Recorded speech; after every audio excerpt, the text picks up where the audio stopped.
ঢালিউডের দুই জনপ্রিয় নায়িকা অপু বিশ্বাস ও শবনম বুবলী এবার বিশেষভাবে আলোচনায় চলে এসেছেন ফিফা বিশ্বকাপ ২০২৬-এর উন্মাদনাকে কেন্দ্র করে। সারা বিশ্বের মতো বাংলাদেশও যখন ফুটবল জ্বরে কাঁপছে, তখন দেশের শোবিজ অঙ্গনের তারকাদের মাঝেও নিজেদের প্রিয় দল নিয়ে মাতামাতি তুঙ্গে।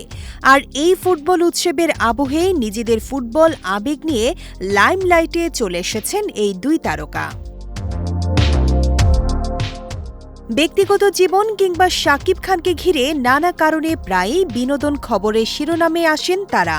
তবে এবার কোনো ব্যক্তিগত বিতর্ক কিংবা কাদা ছোড়াছুড়ি নয়, ফুটবল বিশ্বকাপই এক বিন্দুতে মেলালো ঢালিউডের এই দুই তারকাকে।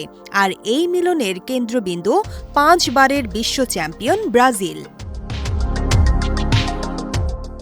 সম্প্রতি এক সাক্ষাৎকারে বিশ্বকাপ উপলক্ষে নিজের অবস্থান স্পষ্ট করে ব্রাজিলের প্রতি নিখাদ ভালোবাসার কথা জানান ঢালিউড কুইন অপু বিশ্বাস।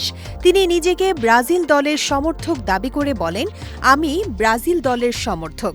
আমি মনে করি যারা নান্দনিক খেলা বোঝে তারা ব্রাজিল করে।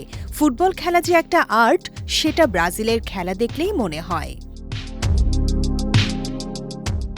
অন্যদিকে ঢালিউডের আরেক জনপ্রিয় নায়িকা শবনম বুবলীও সামাজিক মাধ্যমে ব্রাজিলকে সমর্থন জানিয়ে বিশেষ পোস্ট দিয়েছেন। তাতে দেখা যায় ব্রাজিলের ১০ নম্বর জার্সি পরা একটি পোস্টার শেয়ার করেছেন বুবলী।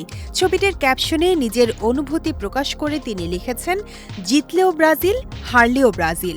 শুধু প্রিয় দলের প্রতি অকুণ্ঠ সমর্থনই নয়, এই পোস্টের মাধ্যমে নিজের ছোটবেলার ফুটবল আবেগের কথাও স্মরণ করেছেন এই নায়িকা। সাধারণত শাকিব খানের সমীকরণে অপু বিশ্বাস আর শবনম বুবলীকে সবসময় দেখা যায় দুই মেরুতে। ব্যক্তিগত জীবনের নানা টানাপোড়েনে তাদের মধ্যকার বৈরী সম্পর্ক নিয়ে চর্চার শেষ নেই নেট দুনিয়ায়। কিন্তু চলমান ফুটবল বিশ্বকাপে ব্রাজিলের প্রশ্নে দুজনই এখন একই দলের জার্সিতে এক কাতারে এসে দাঁড়িয়েছেন। আর তাতেই সামাজিক মাধ্যমে শুরু হয়েছে আলোচনা।